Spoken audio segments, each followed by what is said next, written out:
Perfecto. Hola, buenos días a todos. Hoy María Victoria Carvelli y Tomás Marinacci nos van a presentar highlights del American College de este año y van a presentar creo que 5 trabajos y después vamos a hacer un análisis de 2 trabajos a cargo de Oscar y Manuel Lago. Les recuerdo a todos que por favor se pongan en silencio y vamos a tener más o menos 10 minutos después para la discusión final, así que los que quieran hacer preguntas van a tratar de ser lo más breve posible. Hola. Preguntas, así podemos... hola, ¿quién está ahí? Bueno, les decía que vamos a tener más o menos 10 minutos para preguntas, así que los que quieran hacer alguna pregunta o comentario, traten de hacerlo lo más breve posible, así todos los que quieren participar lo pueden hacer. Bueno, Vicky y Tomás, cuando quieran podemos empezar. Bueno, hola, buenos días a todos, mi nombre es María Victoria y conjuntamente con el doctor Tomás Marinacci vamos a hablar acerca de los highlights del Congreso del American College realizado en mayo de este año.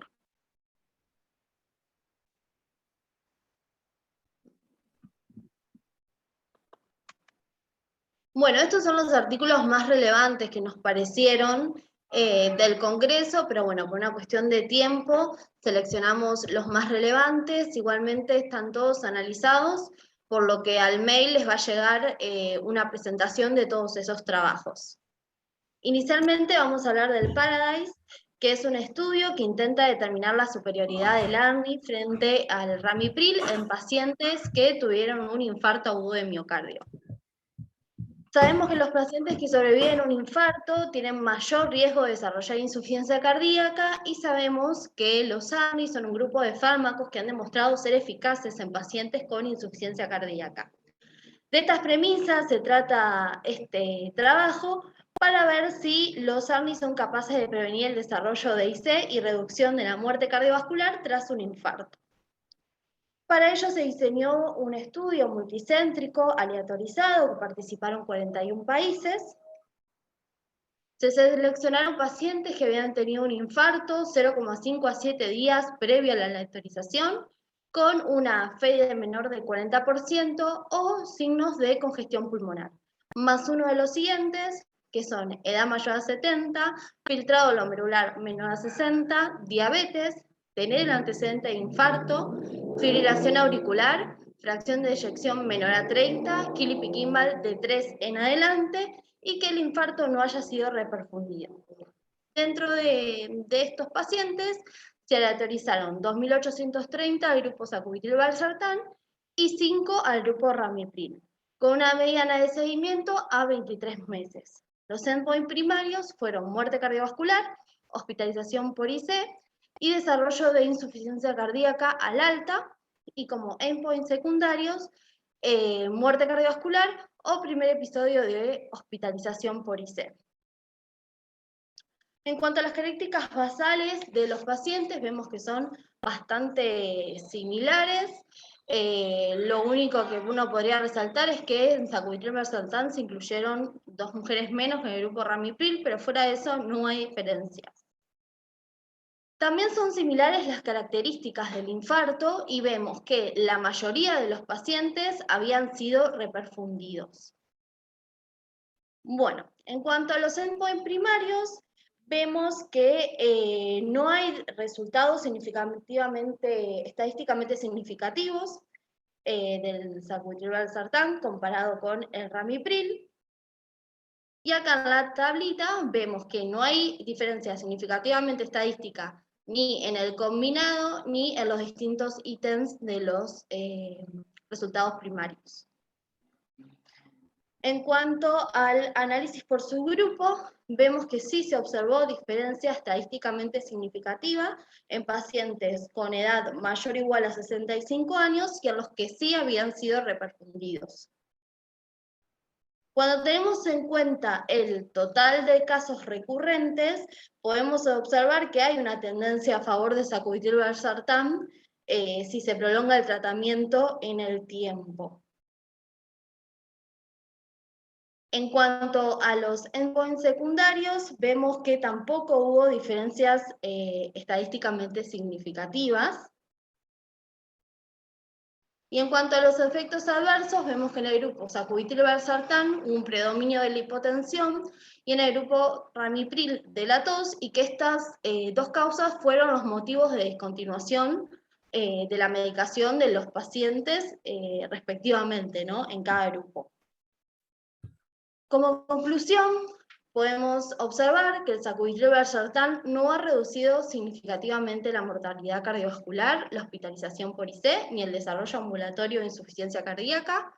Pareciera haber una tendencia a favor del grupo sacubitril/valsartán a lo largo del tiempo, y que la seguridad y la tolerabilidad fue similar en ambos grupos.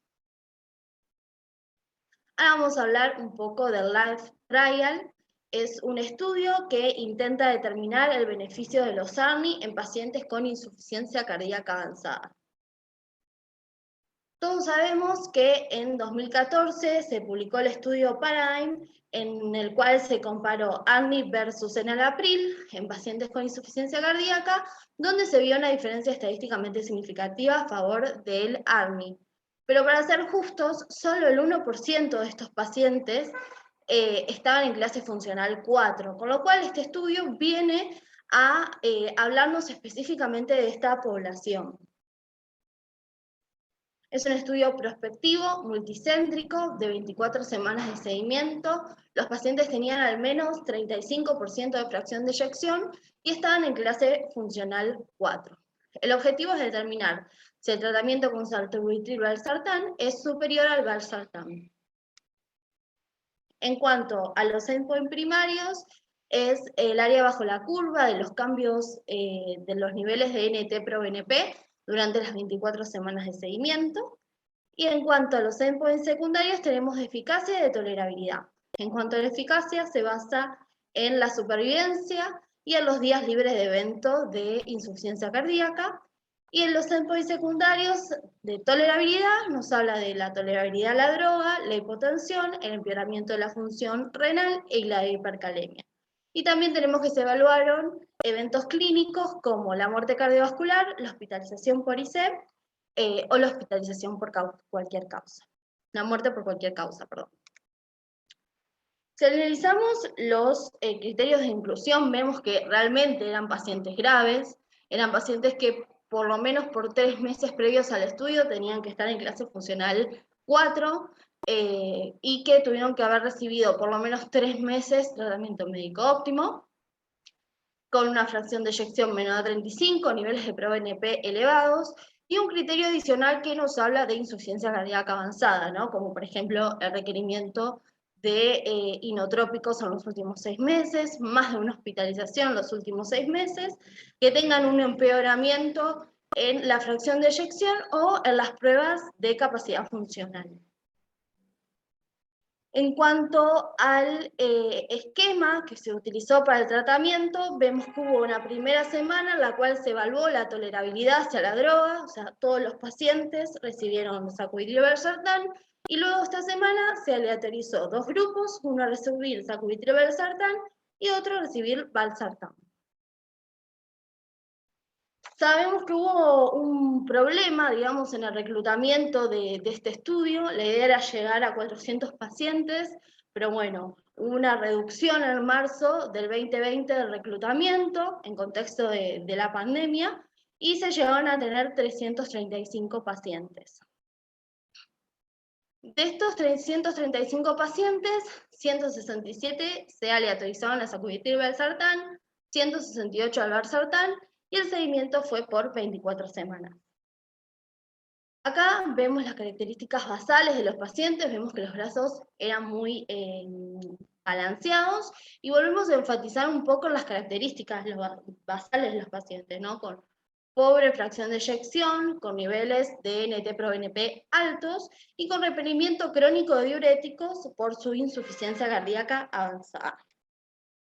Cuando analizamos los endpoints primarios, vemos que el área bajo la curva de los niveles de NT-proBNP no tuvieron diferencias estadísticamente significativas en los brazos analizados.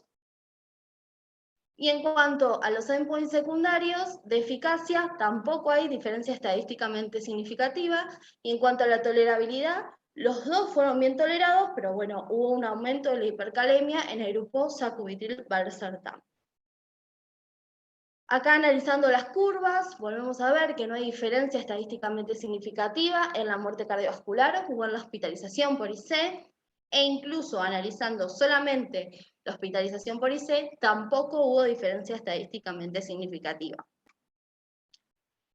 En el grupo sacubitril/valsartán hubo una mayor discontinuación de la droga, y volvemos a recalcar que como efectos secundarios hubo un aumento de la hipercalemia en el grupo sacubitril/valsartán. Como conclusiones, el sacubitril/valsartán no aporta beneficio en los pacientes con insuficiencia cardíaca y clase funcional 4. No hay diferencias tanto en eventos clínicos ni en los niveles de NT-proBNP.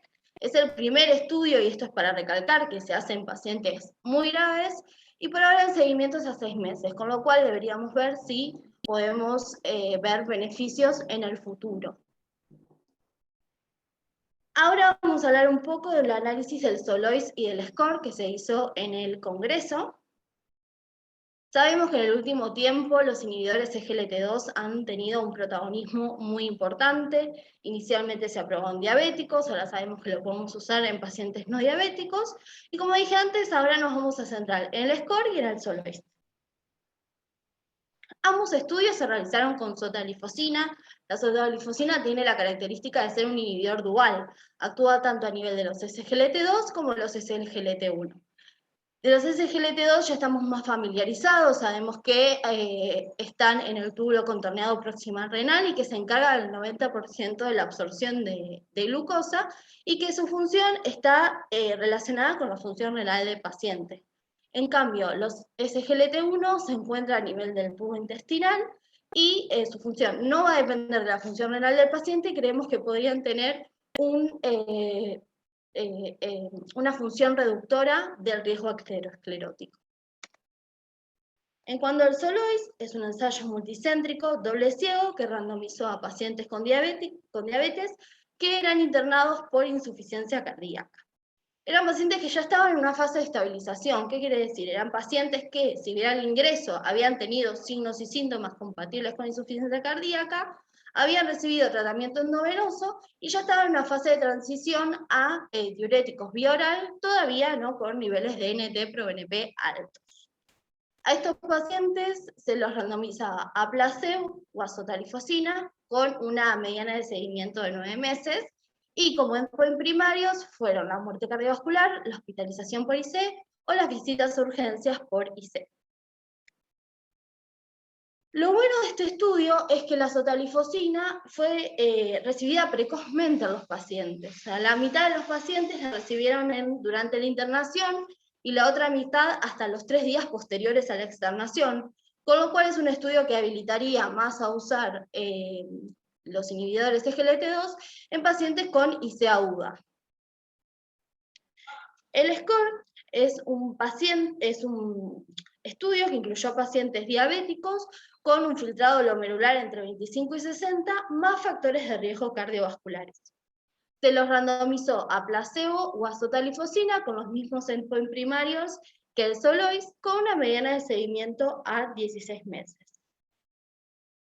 Acá, analizando por separado ambos estudios, vemos que en cuanto a los endpoints primarios hubo una diferencia estadísticamente significativa a favor de la sotalifosina, y lo interesante es que este beneficio es precoz. Sobre todo vemos en el SOLOIS que ya los pacientes al mes empezaban a mostrar mejoría. Y lo importante es que más allá de los endpoints primarios, de los eventos duros, la calidad de vida de los pacientes mejoraba, que no es algo menor, ¿no? Acá lo que vemos es el combinado de los dos estudios. ¿Por qué? Cuando se hace este análisis, por un lado se analiza la cohorte completa de pacientes de ambos estudios, que son 11.784 pacientes, y por el otro lado se hace un subgrupo de 4.500 pacientes con antecedentes de insuficiencia cardíaca, ¿no? Con historia de insuficiencia cardíaca.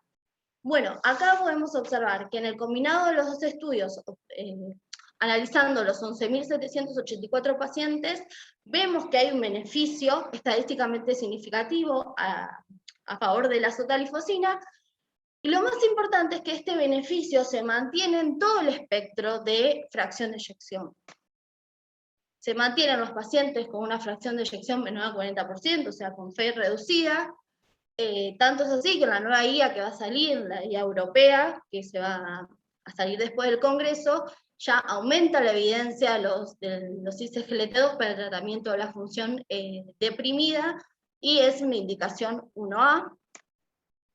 Se mantienen también los pacientes con fracción de eyección entre 40 y 50, que antiguamente eran los intermedios, ahora en la nueva guía a este grupo de pacientes se los llama con IC, con FEI ligeramente reducida. Y una de las cosas más importantes es que este beneficio se mantiene en pacientes con FEI preservada. Bueno, acá volvemos a ver el combinado de pacientes y vemos en el eje de la Y los endpoints primarios y en el eje de la X la función de eyección basal, y vemos que este beneficio se mantiene en todo el rango. Y también vemos que en la corte que se hace de 4.500 pacientes con historia de insuficiencia cardíaca, este beneficio se mantiene. También haciendo más un análisis por subgrupo, tanto en el total del paciente como en los 4.500 pacientes con historia de insuficiencia cardíaca, vemos que en pacientes con fracción de eyección preservada e incluso con mujeres, este beneficio se mantiene a favor de la sotalifosina. Este estudio tiene ciertas limitaciones, que es que ambos se tuvieron que detener tempranamente en contexto de la pandemia, y si bien los resultados son estadísticamente significativos, hay un acortamiento en el límite del poder estadístico. Y como conclusión, saber que la sotalifosina reduce significativamente el compuesto de muerte cardiovascular, hospitalizaciones por IC y visitas a urgencia por IC en todos los rangos de FEI, que reduce la mortalidad cardiovascular. Entender que son los primeros trials que demuestran un beneficio terapéutico en pacientes con función de eyección preservada, que esto no es menor, y que estos beneficios se mantienen inclusive en mujeres.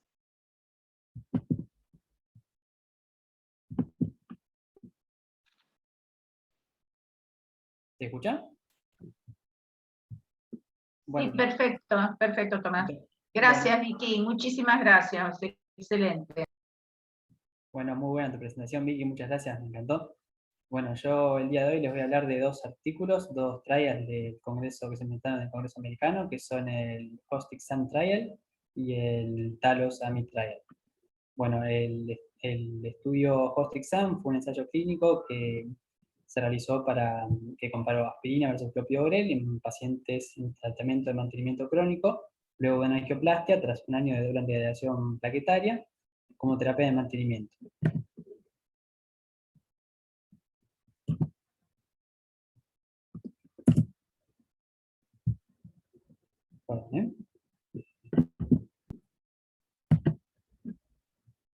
Ahí está.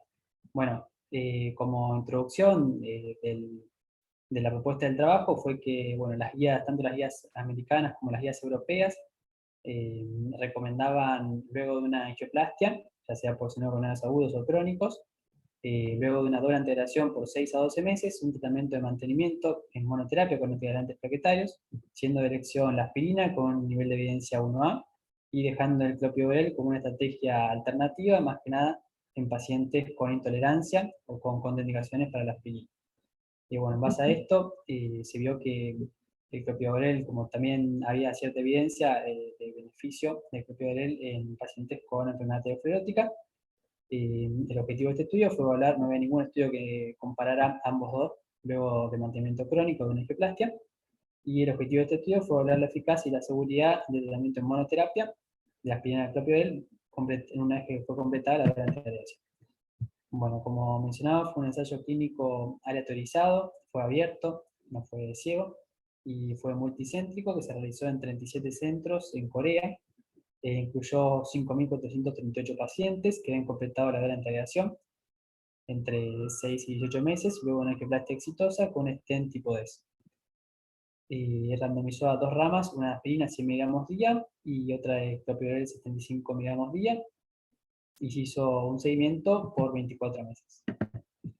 En cuanto a los criterios de inclusión, era necesario haber mantenido una dura alteración por 6 a 18 meses y que hubiera ausencia de eventos clínicos luego de la angioplastia durante ese año de dura alteración.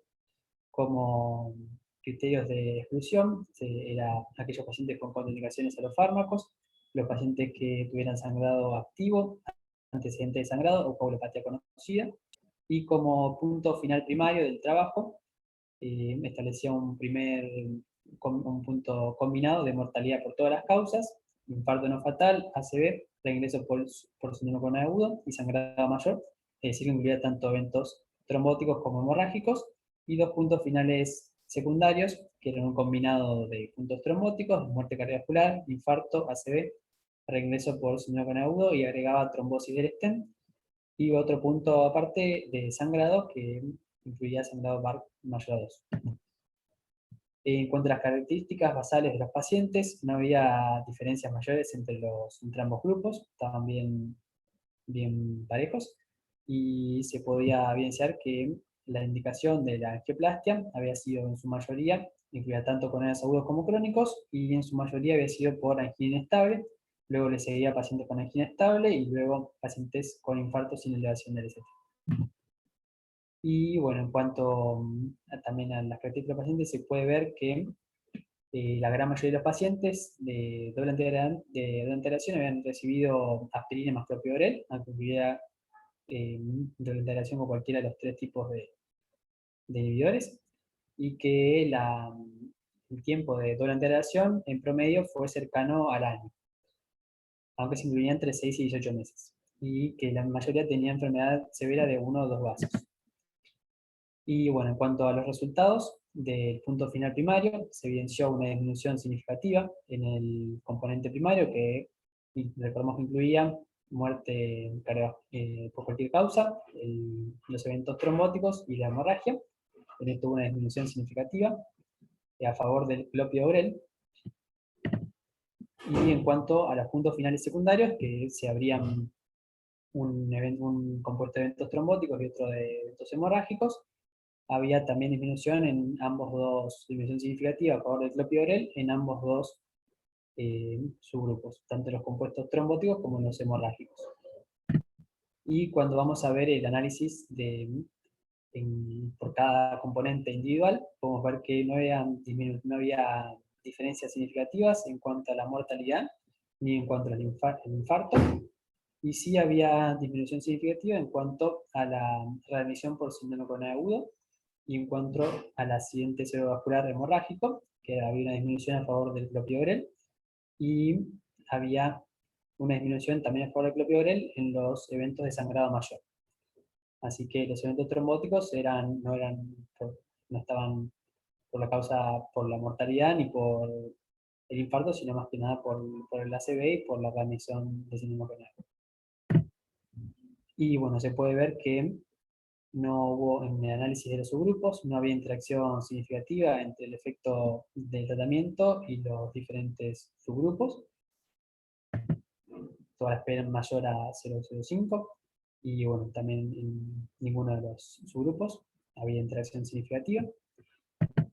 Y bueno, en cuanto a las limitaciones del estudio que mencionan los investigadores, es que era un ensayo abierto, no ciego, y que no se realizaron pruebas genéticas para clopidogrel, y mencionaban que en la población analizada, que fue en Asia, había una gran prevalencia de alteraciones genéticas de citocromo C2, de citocromo que metaboliza el clopidogrel, y que la duración del seguimiento fue de 24 meses, lo cual fue algo corta, pero bueno, los investigadores decían que iban a prolongar el estudio con un seguimiento hasta 10 años en principio, y después que los pacientes que se incluyeron estaban libres de eventos luego de un año de angioplastia, así que los que habían tenido eventos ya no entrarían dentro de este estudio, y que sería difícil extrapolar a estos pacientes en los que hubieran recibido por algún motivo doble alteración de manera más corta, de 1 a 3 meses, o pacientes que hubieran recibido junto con la doble alteración anticoagulantes orales, por algún otro motivo. Y bueno, como conclusión del estudio, es que en los pacientes que completaron la doble alteración plaquetaria, luego de una angioplastia con stent tipo S, el tratamiento en monoterapia con clopidogrel fue mayor a la aspirina en reducir tanto el riesgo de eventos clínicos, tanto isquémicos como hemorrágicos.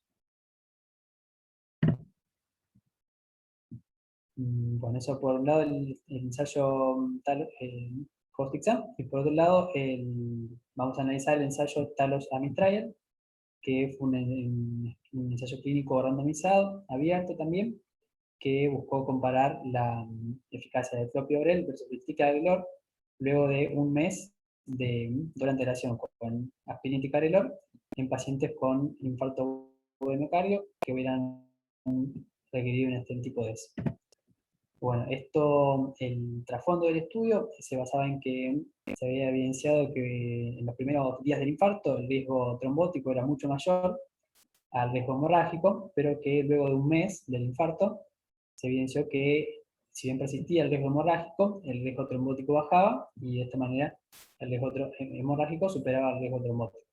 Así que en base a esto, el objetivo del estudio fue evaluar si la desescalada del tratamiento durante agregante con clopidogrel podría no ser inferior al ticagrelor en el beneficio clínico neto en pacientes que estuvieran estables con infarto agudo de miocardio sin eventos adversos durante el primer mes luego de la angioplastia.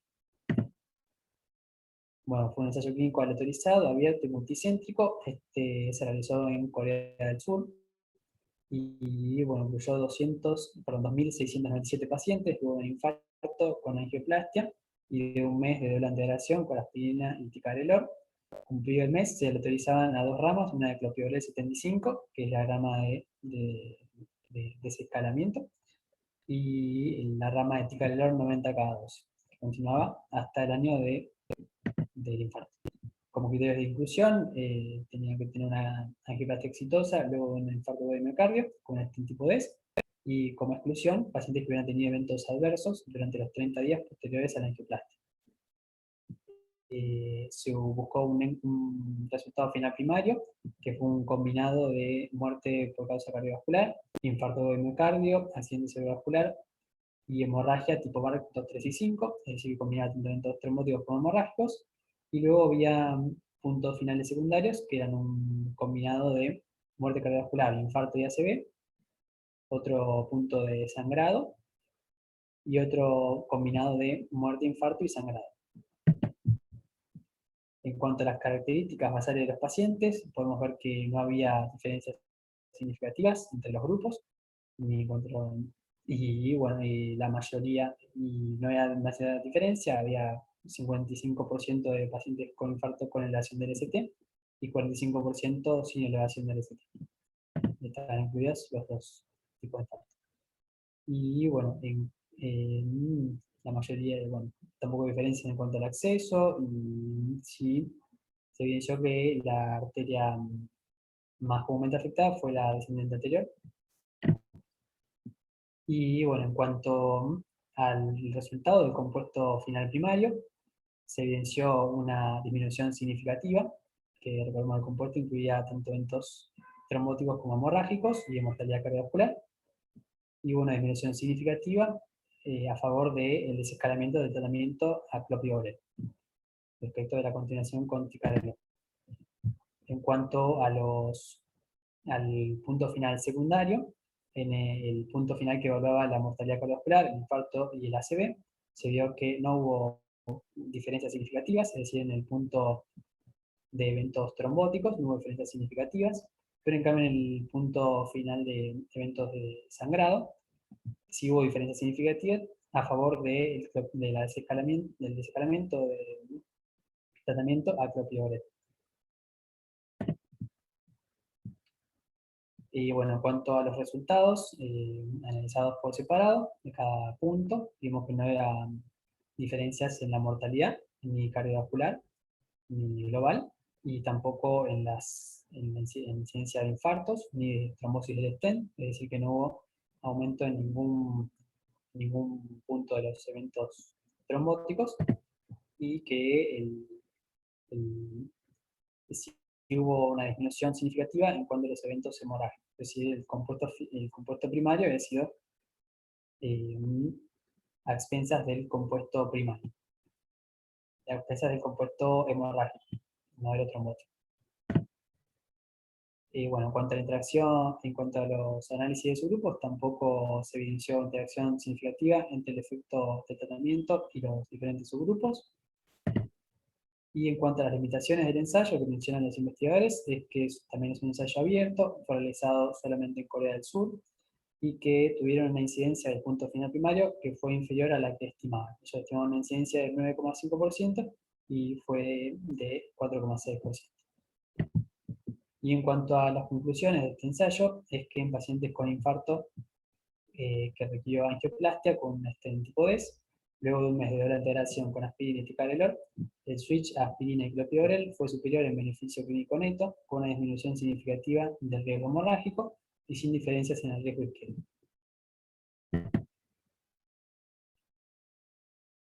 Bueno, eso es todo. Bueno, muchísimas gracias, Tomás, y Vicky también. Muy interesantes todos los análisis, y bueno, hay un sesgo de por qué eligieron los dos últimos trabajos, creo, para ser analizados en forma más exhaustiva, ¿no?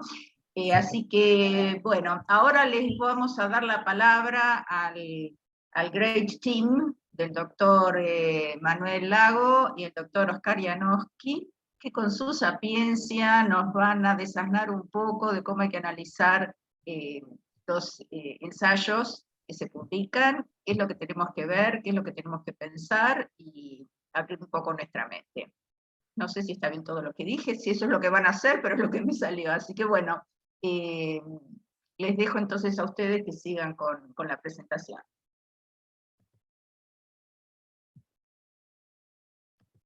Hola a todos, ¿cómo están? ¿Me escuchan? Sí, perfecto, Oscar. ¿Se ve en pantalla? Está todo bien. Se ve bien. Muy bien. Bueno, luego de la presentación de Tommy,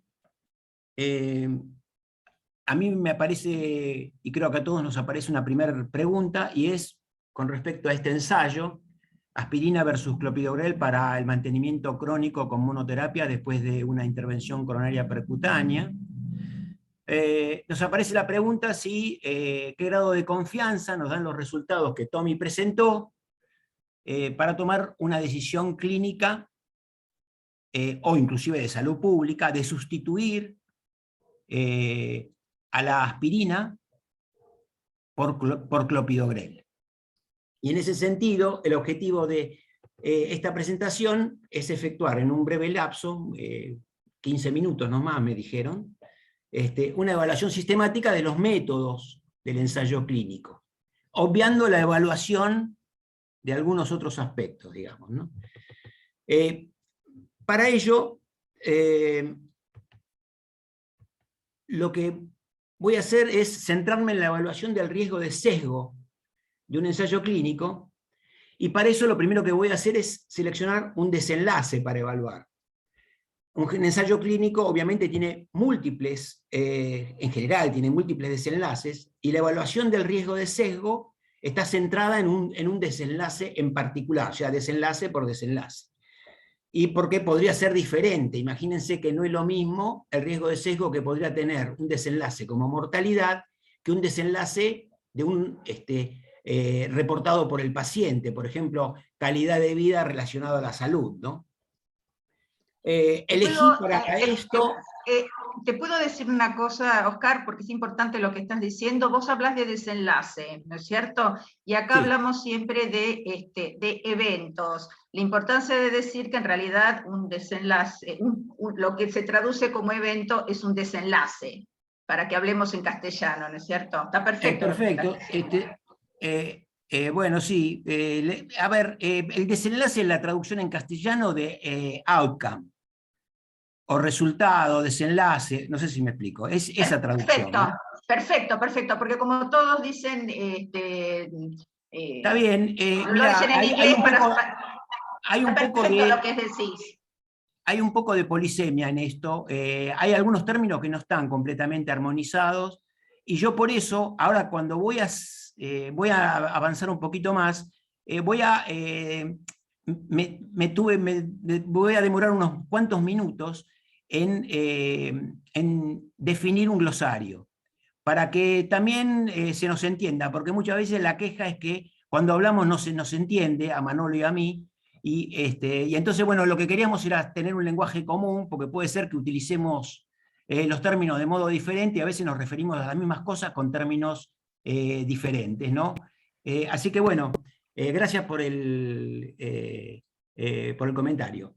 Igual.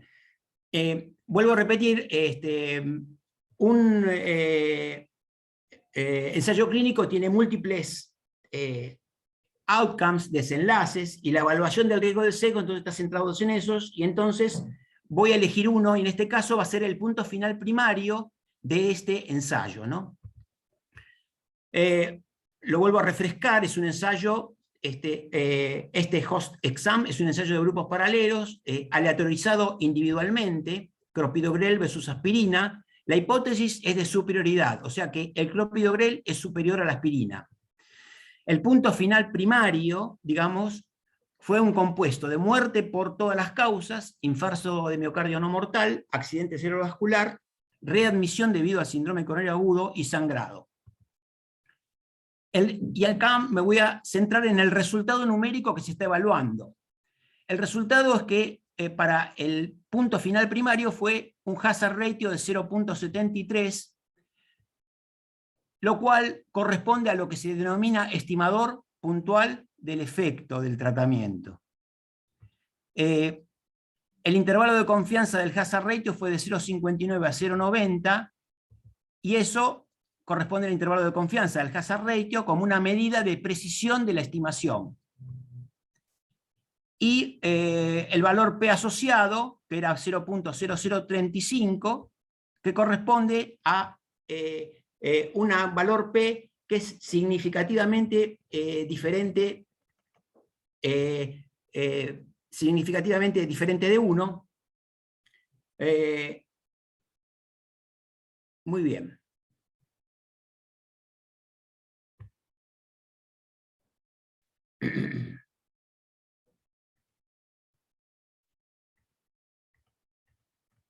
La herramienta que se utilizó para la evaluación del riesgo de sesgo es la herramienta que utiliza la colaboración Cochrane para evaluar ensayos clínicos con aleatorización individual.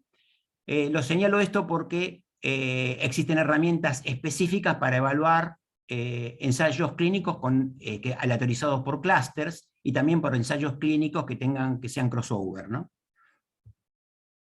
Glosario. Voy a tratar de ir rápido. Fundamentalmente está destinado para que nos entendamos, y también a los residentes de primer año, digamos, que pueden estar iniciándose en estas lides.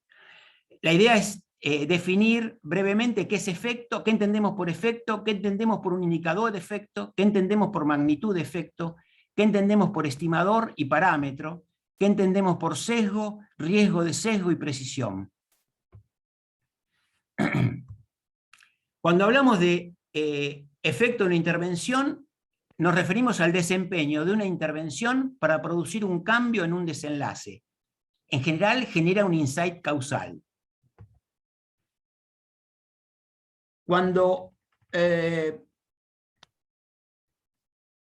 digamos que como clínicos no solo deseamos saber si hay un vínculo entre una intervención o exposición y un desenlace, sino que también queremos saber la magnitud de ese vínculo para poder tomar decisiones.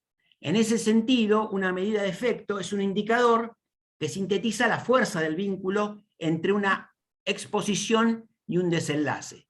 Una medida de efecto, por ejemplo, los ejemplos de medida de efecto son riesgo relativo, diferencia de riesgo, hazard ratio, odds ratio. Y la magnitud de efecto es un número que representa la intensidad del desempeño de esa intervención para producir un cambio en ese desenlace. ¿Voy muy rápido? ¿Hola? No, está perfecto, está perfecto. Ok. Bueno, para tener esto es sencillo, digamos, pero quería mostrar un ejemplo para el cálculo de una magnitud de efecto. Vamos a suponer que a 100 pacientes en riesgo de sufrir un evento se le administra la intervención A, son seguidos durante un año y 20 desarrollan el evento, no hay pérdida de seguimiento y el desenlace es medido en todos. La incidencia acumulada en el grupo A entonces es 0.2. A otros 100 pacientes en iguales condiciones se le administra la intervención B y 10 desarrollan el evento, la incidencia acumulada en el grupo B es 0.1. Cada una de estas medidas, la de incidencia acumulada, es una medida del riesgo de un evento. ¿Sí? Es una medida del riesgo del evento, perdón. Aclaro que si hubiera existido pérdida de individuos en el seguimiento, como es lo habitual, esta estrategia no es la apropiada, porque habría que utilizar métodos de análisis de sobrevida, como es el que se utiliza en el ensayo, habitualmente en los ensayos que estamos analizando. Abajo pueden ver algunos indicadores de efecto con su magnitud calculados en base a los resultados de esas incidencias acumuladas. Por ejemplo, el riesgo relativo, que es el cociente entre el riesgo del evento en el grupo A sobre el riesgo del evento en el grupo B. Y la magnitud de efecto es 2.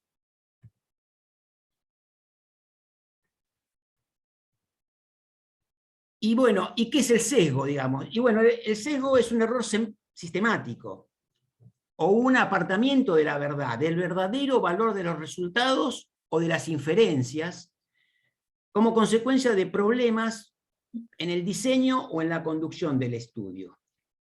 Dado que la verdad no lo conocemos, el sesgo, o sea, no sabemos si ocurre sesgo, si ocurre sí o no sesgo en un estudio. No podemos afirmar taxativamente que ocurrió. Aún un diseño sesgado puede resultar una estimación insesgada.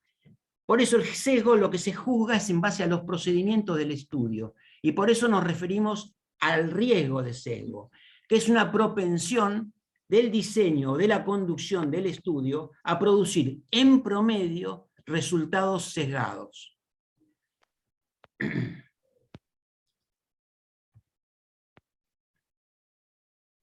Cuando hablamos de estimador y parámetro, tenemos que, supongamos que hay una característica poblacional que nos interesa aproximar. Por ejemplo, podría ser la altura de promedio de individuos en una población. O también podría ser el riesgo relativo de sufrir un evento combinado al dar clopidogrel versus aspirina. Para ello tomamos una muestra. Aclaramos que, que no estamos interesados en lo que ocurre en la muestra en sí misma, sino que vamos a tratar por conducto de la muestra aproximar el verdadero valor poblacional. Para ello efectuamos mediciones sobre la muestra, ¿sí? La altura de los individuos, hacemos un análisis de sobrevida, calculamos, diseñamos o desarrollamos un modelo de riesgo proporcionales de Cox, o sea, mediciones y análisis, y lo que hacemos es obtenemos estadísticos, que son funciones de los datos de la muestra. Un ejemplo de estadístico podría ser el hazard ratio, por ejemplo, el hazard rate, digamos, o la media de la altura la media de la altura de la gente en la muestra. Elegimos uno de esos estadísticos y al cual lo llamamos estimador, que es aquel que vamos a usar para estimar la característica de interés en la población.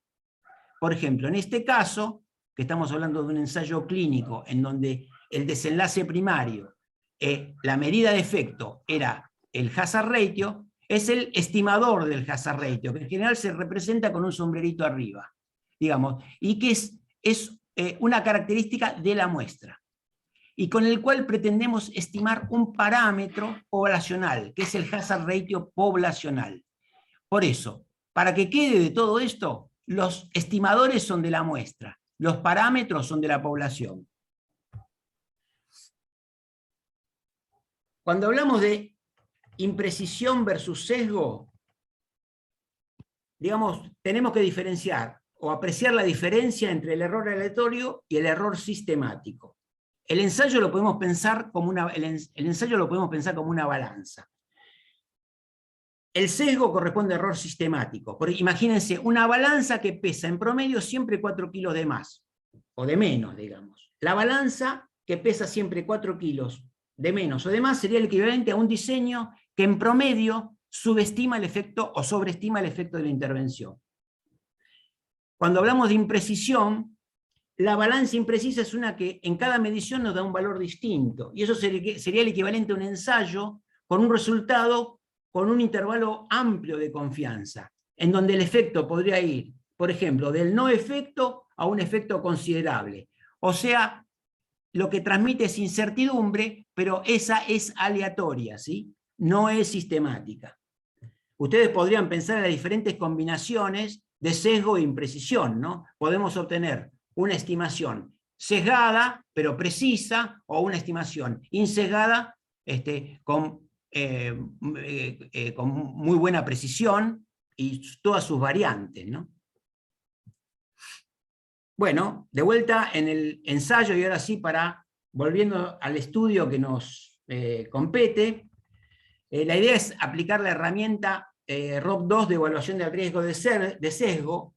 La herramienta lo que hace es evaluar dominios en donde puede ocurrir el sesgo.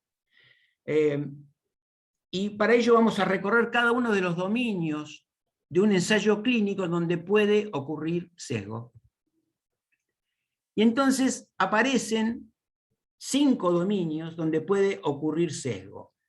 El sesgo que surge del proceso de la autorización, el sesgo que ocurre debido a que haya desviaciones de la intervención planificada o prevista, el sesgo debido a datos de desenlaces faltantes, el sesgo en la medición de los desenlaces o resultados, y el sesgo en la selección del resultado reportado. De vuelta, así, como bien dijo Rita, desenlaces y resultados son sinónimos, ¿sí? ¿De dónde salen estos dominios? Estos dominios salen porque, digamos, existe una disciplina que se llama metaepidemiología. Y es una disciplina en donde se han desarrollado estudios que acumulan numerosa cantidad de ensayos, en donde se trata de poner en evidencia en qué medida los diseños de los estudios se asocian a los resultados. O sea, en qué medida los resultados son dependientes de características de los diseños de los estudios y no de las intervenciones que participan en ellos. Y por ello ya hay evidencia, tanto empírica como de simulación, que determinadas características de los ensayos clínicos propenden a determinados sesgos. Vamos a empezar, entonces. Esta es la primera, el primer dominio, perdón, voy a correr esto.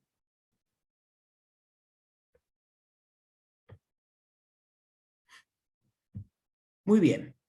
Y que esto tiene que ver con aquellos aspectos que dependen del proceso de randomización. Entonces, fíjense que la herramienta lo que provee son un conjunto de preguntas. Un conjunto de preguntas que el revisor del ensayo clínico se hace para evaluar en qué medida es probable o improbable la ocurrencia de aspectos que podrían sesgar la estimación del efecto del ensayo. Primero, la secuencia, yo voy a tratar de describirlo, no hay tiempo como para explicar cada paso, eso requeriría mucho más tiempo, pero por lo menos para mostrarle la herramienta, cómo avanza y cuáles son los dominios de evaluación, ¿no? La secuencia de asignación fue aleatoria. Yo me fui a fijar en el ensayo y en la sección randomización se señala que los pacientes fueron asignados aleatoriamente por una aplicación basada en la web. La herramienta da ciertas sugerencias de acuerdo a cómo está relatado en el artículo, cómo se llevaron a cabo los procedimientos, para emitir después un juicio respecto, respecto de la pregunta. En este caso, mi opción de respuesta fue sí. Que la secuencia de asignación fue aleatoria, las opciones de respuesta podrían ser sí, probablemente no, no o no lo informa, digamos. Y todos esos sumados, de alguna manera, uno al final emite un juicio respecto del riesgo de sesgo que puede tener ese dominio en el ensayo clínico.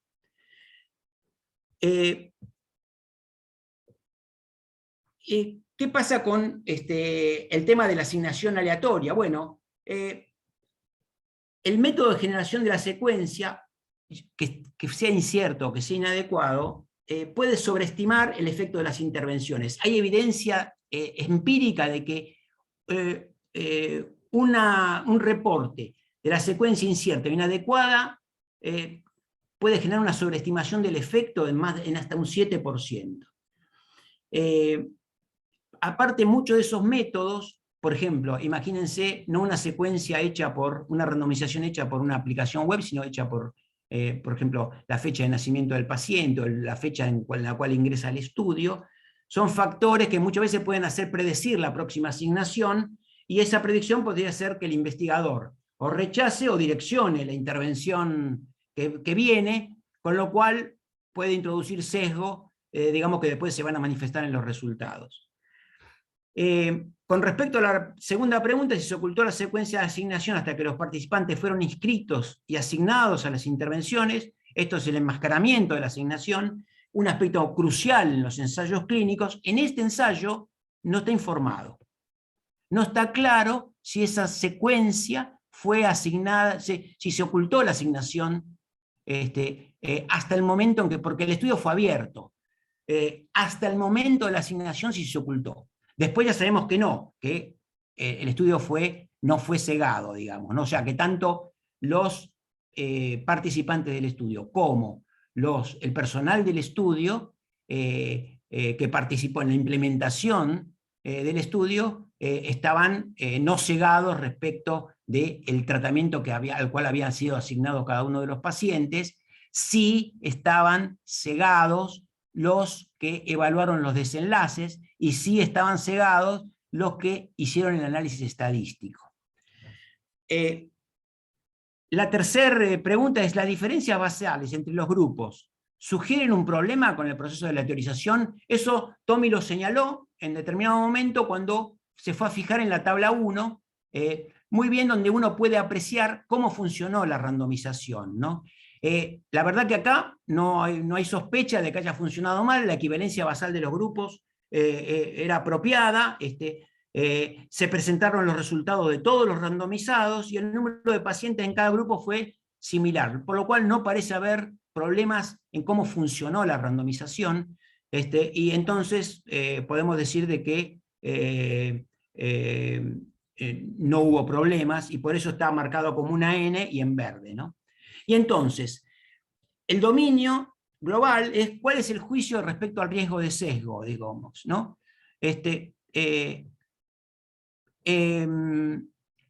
La respuesta a esto es que uno podría decir que para este dominio el riesgo de sesgo fue bajo.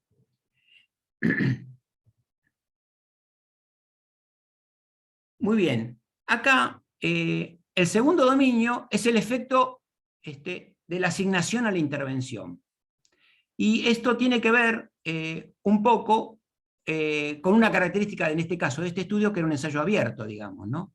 Entonces, la primera pregunta es: ¿estaban los participantes al tanto de la intervención asignada durante el ensayo? Sí, el estudio fue abierto, tanto paciente como el personal conocían el tratamiento asignado. O sea, digamos, esto aumenta el riesgo de sesgo del estudio, porque ya sabemos que un estudio abierto, en donde tanto el participante como el personal del estudio saben lo que están tomando, pueden agarrar y cambiar su comportamiento o tomar decisiones en base a ese conocimiento. Y eso podría influenciar los resultados del ensayo y dar diferencias que no son dadas por las intervenciones, sino por los factores de comportamiento, por las modificaciones que introdujeron los factores de comportamiento, ¿no? No son reportados desvíos mayores, digamos, y para todo ese dominio el juicio respecto del riesgo de sesgo es alto. En cuanto al dominio en donde se trata de evaluar el efecto de adherirse a la intervención, nuevamente aparece, digamos, que los participantes, al estar al tanto de la intervención asignada al ensayo, digamos, los expone a alto riesgo, ¿no? No se informó adherencia, o sea que no había información, por eso dice NI, y tampoco no se reporta la estrategia analítica del efecto de la adherencia, que es el análisis per protocolo, o sea, está reportado el análisis de intención de tratar, pero el análisis por protocolo no está reportado.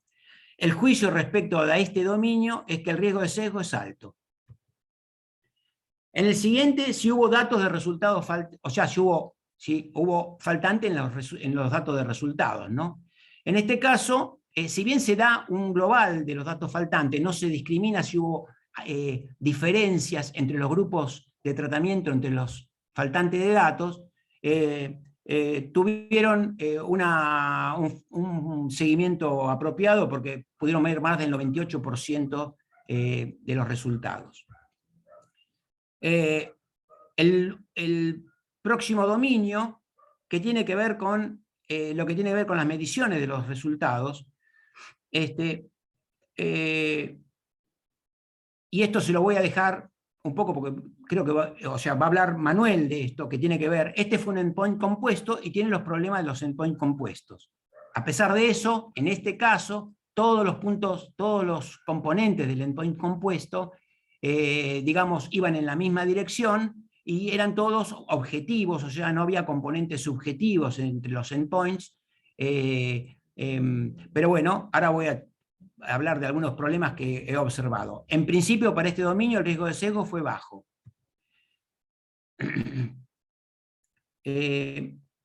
Digamos, con respecto a si los resultados se analizaron, o sea, si los análisis estaban todos planificados y se analizaron todos tal cual estaba planificado, no tuve objeciones luego de leer el estudio. No parece ser que en el reporte del desenlace primario el resultado que estamos evaluando haya sido seleccionado, o sea, que haya un reporte selectivo de resultados. Esto para este desenlace. Sí, sin embargo, y esto voy a señalarlo, es que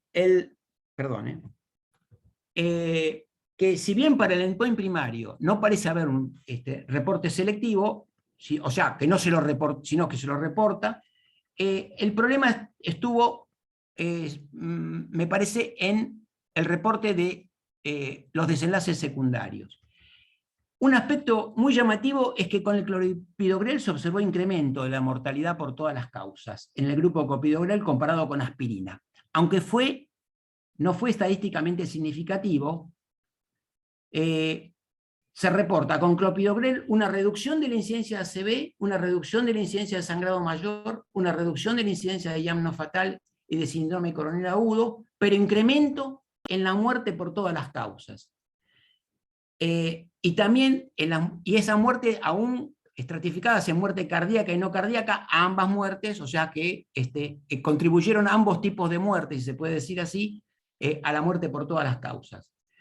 Los autores en la discusión dicen que esto fue a una mayor frecuencia de cáncer no detectado en el grupo clopidogrel. Aspecto bastante discutible, ya que la randomización funcionó muy bien, y es extraño que haya funcionado bien para aquellos factores pronósticos observados y no para los no observados, cuando ese precisamente es el aspecto crucial de la randomización, es decir, generar grupos equivalentes no solamente en sus aspectos observados, sino también en los no observados.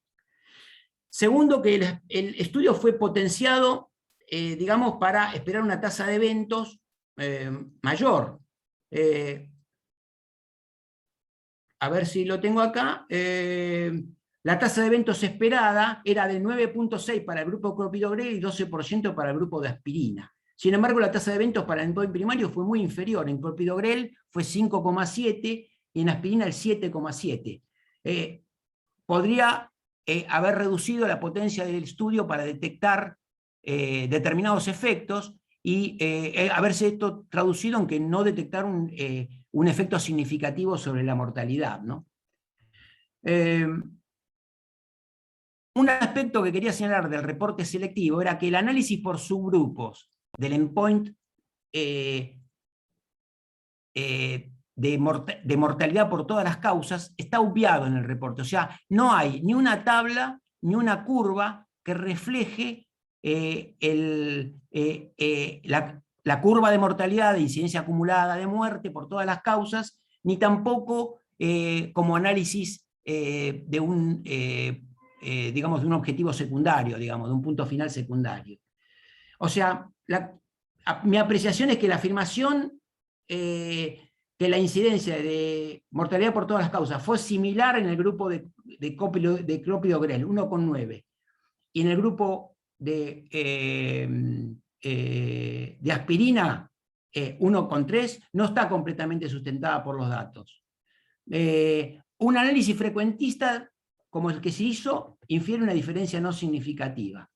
Un análisis bayesiano, y que Manuel, ayer lo comentamos y Manuel lo hizo y lo va a presentar, creo yo, creo que podría dar una respuesta muy diferente.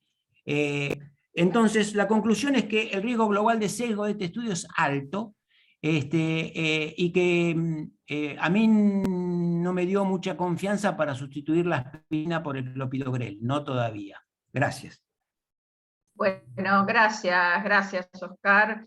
Vamos a seguir con Manuel entonces. Trata, Manuel, de ser lo más breve posible, así podemos discutir un poquito todo esto y que bueno, que se hagan las preguntas necesarias si quedaron algunas dudas. Bien, voy a tratar de avanzar lo más rápidamente posible. ¿Ya estoy en condiciones de compartir pantalla? Sí. A ver. Bueno. Ahí estás compartiendo, se ve bien. Bien, bien. Un poco lenta la computadora, así que ténganme paciencia. Bueno, bueno, voy a hacer lo más rápido posible. Si bien nos tocó analizar nuestra crítica, dirigirla a dos de los estudios, en lo personal creo que nos va a servir de excusa, digamos, para hacer una consideración más general en lo que hace la interpretación de la evaluación de la eficacia de un tratamiento, lo cual aplicaría a la totalidad de los estudios que se comentaron hoy, pero en este caso voy a tomar el talos como excusa. Para ello voy a discutir tres aspectos que son, podríamos decir, fundamentales en la interpretación para evaluar la eficacia de un estudio. Las amenazas a la confianza en el resultado, que es lo que acaba de desarrollar Oscar, denominado riesgo de sesgo, es decir, la posibilidad de que el resultado aportado por el estudio esté separado de la realidad, alejado de la realidad. La importancia del resultado, del desenlace que se está reportando, y cómo estos hallazgos se insertan en lo que es nuestra creencia previa, es decir, con todo el conocimiento disponible hasta el momento. Y lo primero que les voy a mostrar, como ya Oscar fue exhaustivo, y simplemente es una excusa para evaluar la calidad del estudio, es la aplicación de la herramienta ROC2 para el análisis de los sesgos. El primer punto, ¿sí? Que tiene que ver con la asignación del tratamiento, si es aleatoria, si fue ocultada, si fue centralizada, y cuáles fueron las características basales del grupo. Este tipo de sesgo da cuenta de la existencia de diferencias basales entre los grupos que pueden explicar el resultado. Si bien no hay un detalle, porque el estudio no fue publicado todavía, un detalle minucioso respecto de del dispositivo que efectuó la asignación aleatoria, la tabla que presentó Tomás, confieso que a último momento me hizo cambiar la categoría y considerarla, dado que en las pocas variables que se reportan los grupos son balanceados, el riesgo de sesgo observado es bajo. Respecto de las desviaciones del tratamiento asignado, tanto que, ya sea que los médicos como los pacientes conocían el tratamiento, es decir, se trata de un ensayo abierto, y no hay reporte respecto de las desviaciones que hubo en el tratamiento asignado, y si se pudo impactar en el desenlace, dado que esto en general constituye un apéndice del reporte completo, en donde se da cuenta de todos los tratamientos colaterales o la adherencia al tratamiento otorgado, no está disponible, se debería considerar un alto riesgo de sesgo. Respecto de los datos faltantes sobre el desenlace, no hay información disponible, por lo tanto es indeterminada. Respecto de la medición de la variable de resultado, la pregunta que se hace es si la medición puede haber diferido entre los grupos de tratamiento, y tampoco hay resultado disponible, por lo tanto es indeterminado. Y por último, el resultado reportado coincide con el propuesto en el protocolo original, por lo cual se va a categorizar como de bajo riesgo de sesgo. Sin embargo, dado que existe un ítem con alto riesgo de sesgo y dos con riesgo indeterminado, el riesgo global del estudio debe considerarse alto.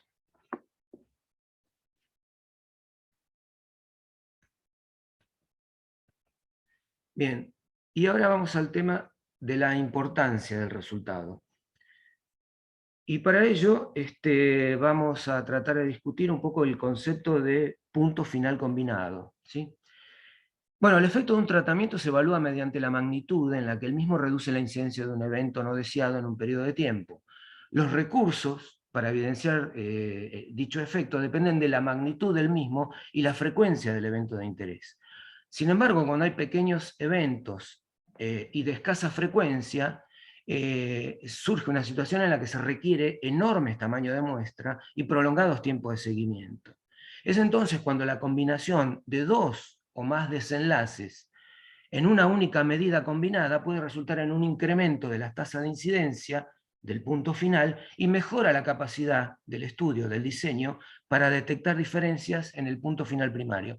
Es decir, no es ni más ni menos que un requerimiento de índole económico, disponibilidad de recursos o factibilidad de poder demostrar la eficacia de una droga. Entonces ahora vamos a tratar de interpretar la tabla de resultados del estudio. El punto final primario, el cual es un resultado combinado de 4 desenlaces, muestra que la muerte cardiovascular, el infarto de miocardio, el ACV de cualquier causa y el sangrado son reducidos por el clopidogrel respecto del ticagrelor en un 50%. ¿Sí?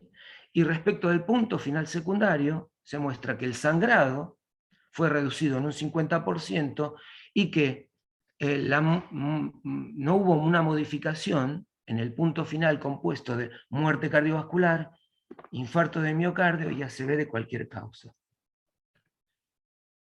Ahora, ¿cómo se interpretan estos puntos finales? Bueno, para documentar las amenazas que hay en la interpretación de un punto final combinado, voy a recurrir a una simulación en la cual podemos suponer que existe una enfermedad trombótica mortal y queremos efectuar la evaluación del efecto de un tratamiento que justamente tiene capacidad antitrombótica. Por lo tanto, adjudicamos 1000 pacientes al tratamiento y 1000 pacientes al cuidado usual. Suponiendo que el tratamiento, siendo un antitrombótico, aumenta 3 veces el riesgo de sangrado no mortal, pero al inhibir la trombosis y sus consecuencias reduce la mortalidad en un 50%. ¿Sí? Entonces, el efecto del tratamiento sobre el sangrado es de un aumento de 3 veces el mismo. Sin embargo, al inhibir los mecanismos trombóticos, se produce una reducción de la muerte en un 50%. Ahora, ¿qué ocurre cuando evaluamos el evento combinado de sangrado o muerte? Serían 100 casos, sumando los 80 que sangran y los 20 que mueren, que tienen un evento combinado con el tratamiento, y unos 65, sumando los 40 que mueren y los 25 que tienen sangrado en el grupo control.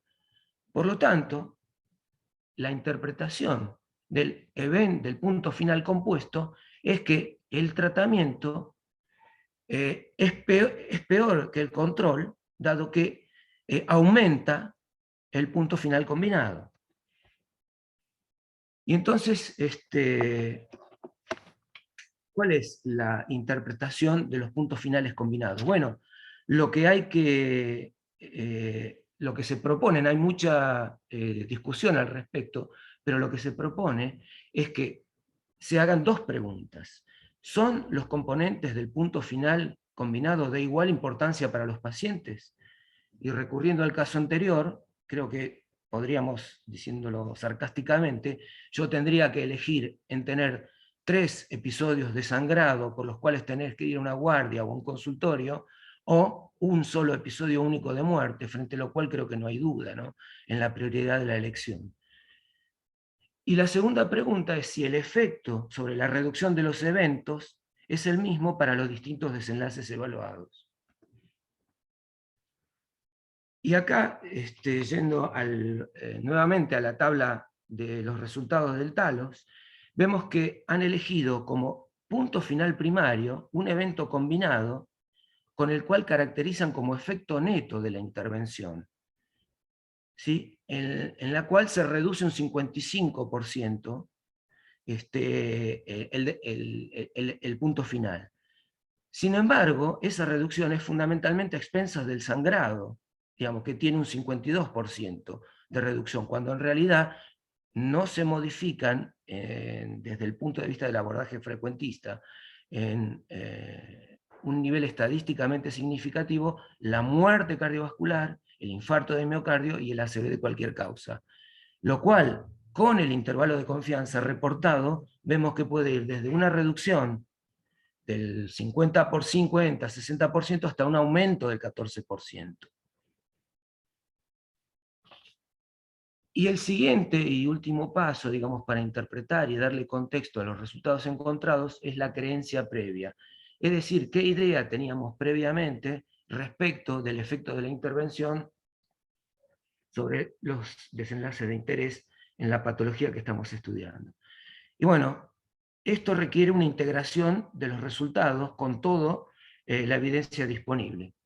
Y para ello, y a modo de ejemplo, simplemente no porque esta sea, digamos, toda la verdad acumulada, sino que es una realización de los pasos que tendríamos que seguir para poder juzgar los resultados de un ensayo clínico, luego de haber visto el riesgo de sesgo del mismo, luego de haber interpretado el significado de los distintos desenlaces, y ponerlo a la luz y a la perspectiva de la evidencia disponible.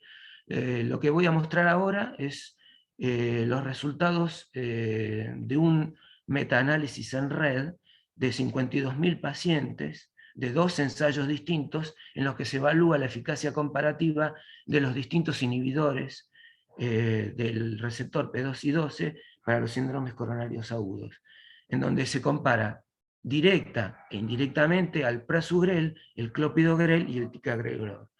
Y para ello, convengamos que son los mismos pacientes, es decir, pacientes con un síndrome coronario agudo que reciben una revascularización con stent y que son seguidos a lo largo de un año o más. La única diferencia es que el tratamiento de estos pacientes fue durante todo el año con el inhibidor seleccionado, y no hubo un switch al mes.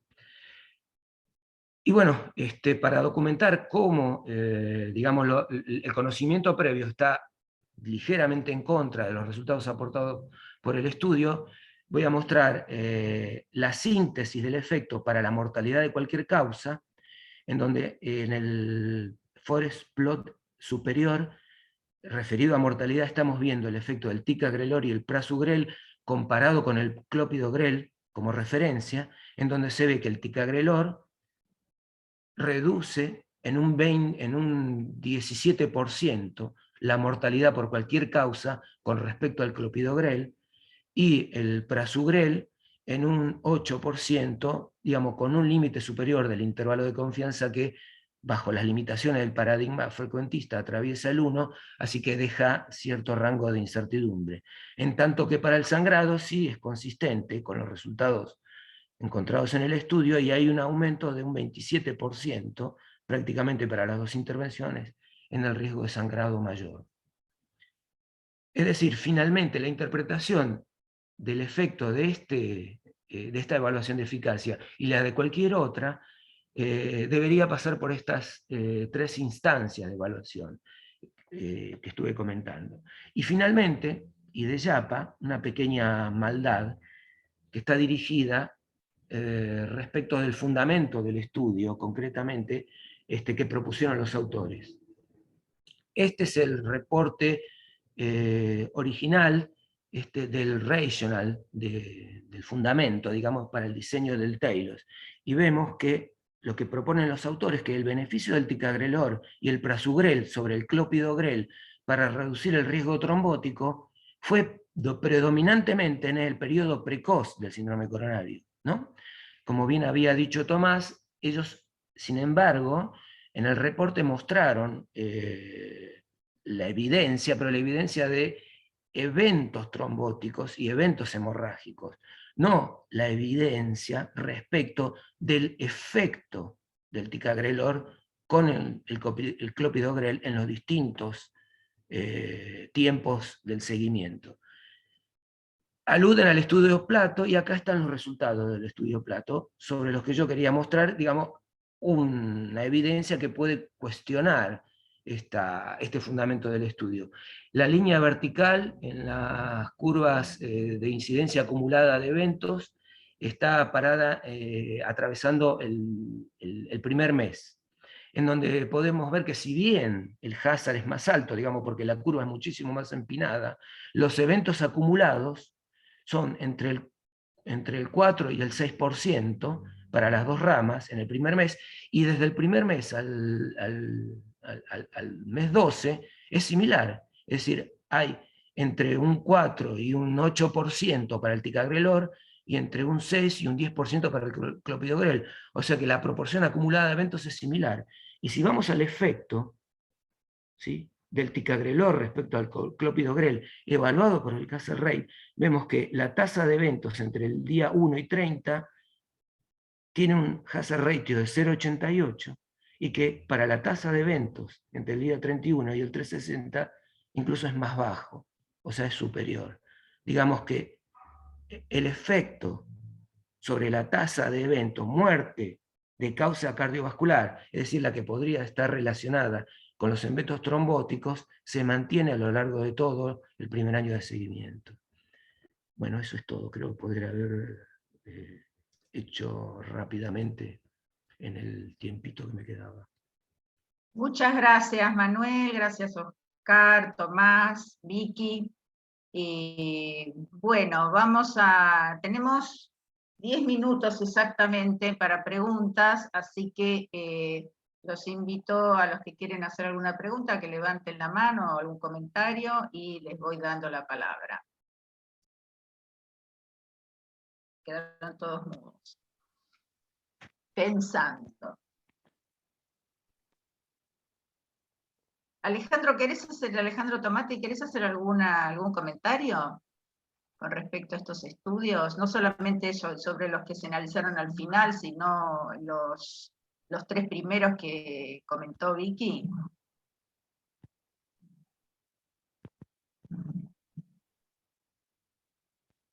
¿Me escuchás? No. Justo, que veo ahí que te... No, yo quería... No, primero, obviamente, felicitar tanto a Vicky como a Tomás, y también, por supuesto, y agradecerles la profundidad del análisis a Oscar y a Manuel. Y quería plantear el tema porque siempre el desafío ha sido, y es un poquito una pregunta como un nuevo desafío que tenemos los que también nos preocupa tanto la investigación, una pregunta para Oscar y para Manuel. Obviamente siempre ha sido la preocupación para ser buenos cardiólogos de cómo llevar a la práctica de nuestros pacientes los resultados de los estudios multicéntricos. Un punto interesante, porque justo el análisis es sobre 2 estudios que plantean una hipótesis o una disyuntiva que cada vez es más común, es que en esta nueva revolución, que ustedes saben que siempre insisto, que el servicio está en medio, que es de personalizar cada vez más nuestro ejercicio médico, es el tema de tener cada vez más en cuenta las poblaciones sobre las que se hacen los estudios. Porque, obviamente, no sé si lo pudieron analizar, pero claramente los 2 estudios, tanto el Taylor como el Host Exam, son sobre poblaciones asiáticas. Y un tema que llama la atención y que puede influir de forma muy importante es si la genética de los pacientes y hasta el medio, la forma de vida de estos pacientes después es trasladable a una población latinoamericana como es la nuestra. Un punto, sobre todo, y lo dejo a Manuel y a Oscar, es que llama la atención, sobre todo en el host exam, que en un periodo tan corto agregado de seguimiento hayan notado tanta diferencia que les dio significativo en cuanto a hemorragia contra 100 miligramos de aspirina. Lo cual, no sé si es extrapolable, había que hacer un análisis muy detallado y después ver cuál es la incidencia en nuestra población. Porque eso, una población diferente ante las dos, cambia el valor para nuestros pacientes y para nuestro país. Lo dejo picando.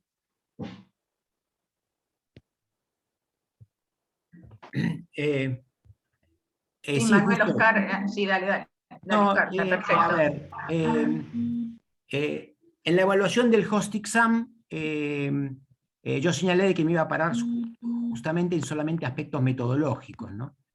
Sin embargo, tenés razón de que, y esto es algo que obviamente son factores muy importantes y que tienen que ver con la resistencia a clopidogrel, la resistencia a aspirina y la diferencia en la resistencia que puede haber entre poblaciones, que de hecho la hay, entre poblaciones asiáticas y poblaciones blancas, y que lo que sería la validez externa de un estudio, o sea, en qué medida es extrapolable a múltiples poblaciones, también depende un poco de, obviamente, los centros de reclutamiento. En este caso fueron todos en el host exam, fueron todos en Corea, y la población era obviamente 100% asiática, o por lo menos así lo reportan, y podría haber diferencias sustanciales en la respuesta. De hecho, la farmacogenómica, digamos, vos sabés mucho más que yo de todo eso, digamos, ha demostrado en numerosas oportunidades cómo de repente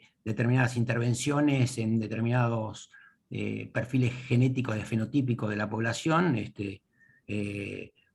bueno, generan efectos adversos o diferencias de respuesta. Así que me parece que es muy relevante eso que decís.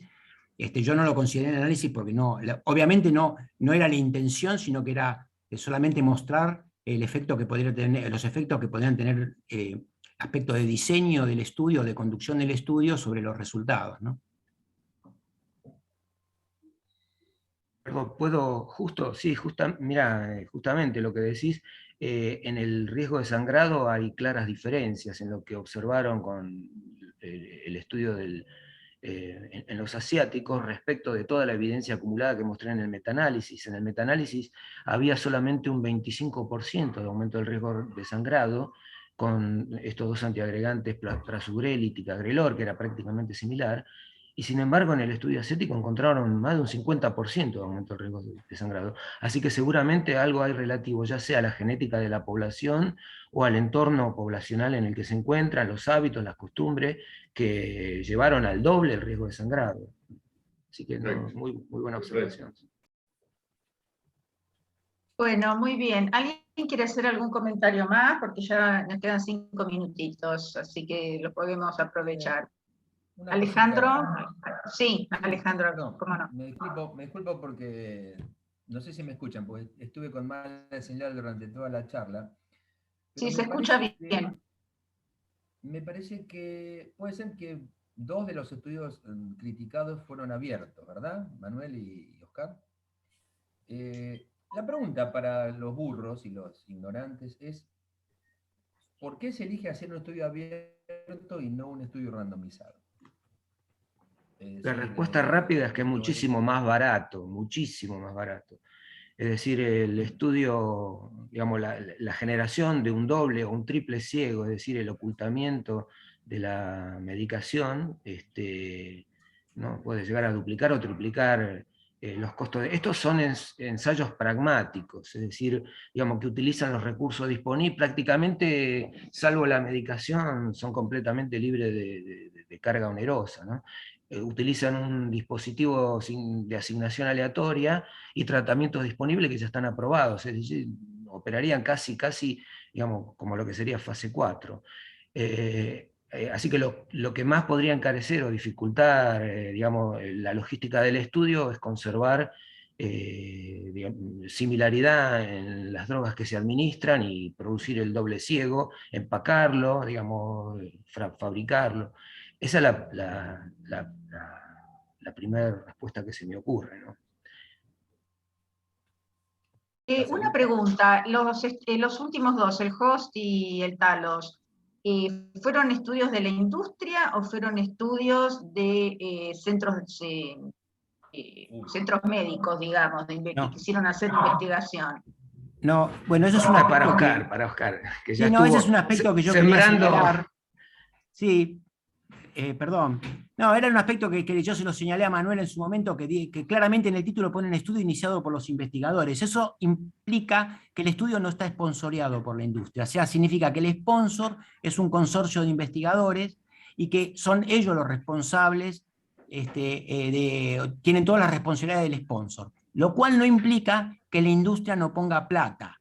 Digo porque a veces uno puede apartarse y decir, mirá, es un estudio iniciado por los investigadores, la industria no participa, y la industria sí participa en esos estudios, pero no como sponsor, o sea, no tiene responsabilidad de sponsor. Gracias, gracias. Los tres primeros seguramente estaban diseñados y llevados a cabo por la industria, ¿no? Los que presentó Vicky. Eso Si no me sé. permitís, Rita, si me permitís, Sí. porque es un dato muy interesante y les voy a dar ejemplos también, porque nosotros con Alejandro y con Mario permanentemente estamos en relación con los laboratorios para lograr la ayuda para los estudios de investigación. Y acá tanto Oscar como Manuel dieron la pista. Por ejemplo, el ISAR React 5 es un ejemplo típico de un grupo de investigación que no le pidió ayuda al laboratorio.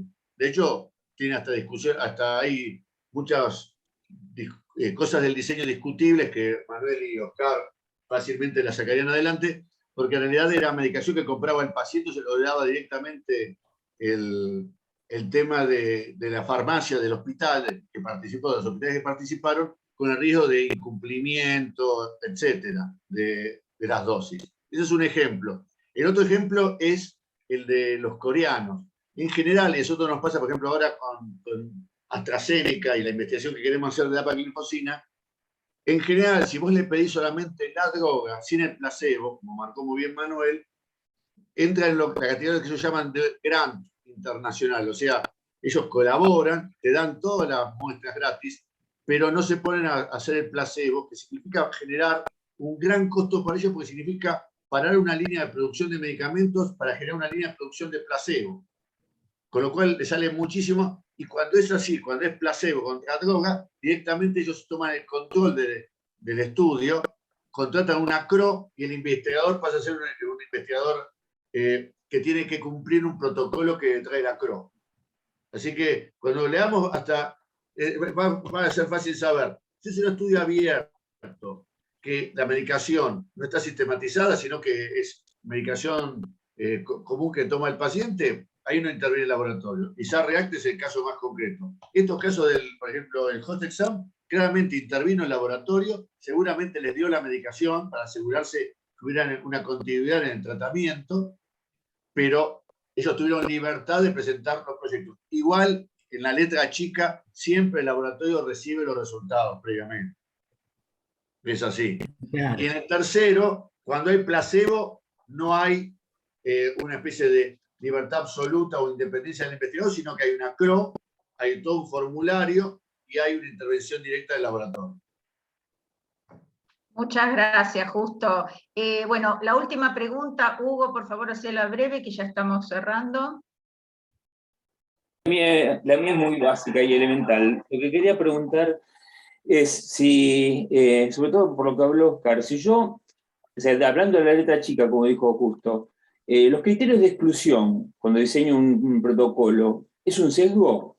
Por ejemplo, si excluyo los diabéticos o excluyo un grupo poblacional determinado, ¿forma parte del sesgo del trabajo? No. Los criterios de exclusión forman parte de los criterios de elegibilidad de un estudio, y en realidad lo que hacen es operacionalizar la población blanco a la cual querés,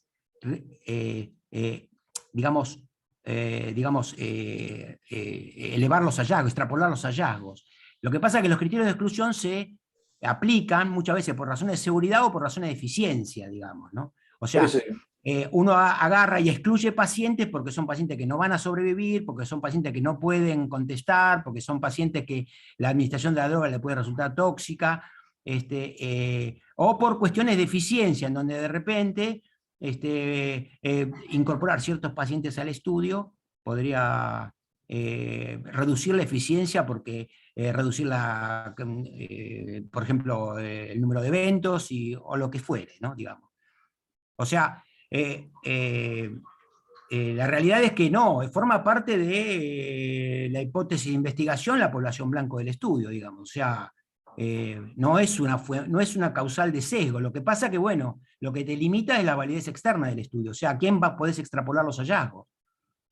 Claro, hablaba de letra chica porque uno no siempre, yo sobre todo no leo toda la letra chica del trabajo y de pronto yo incluyo dentro de una medicación a un grupo de pacientes que quizás estaban excluidos dentro del trabajo sin saberlo por no leer la letra chica de qué pacientes fueron excluidos de un protocolo.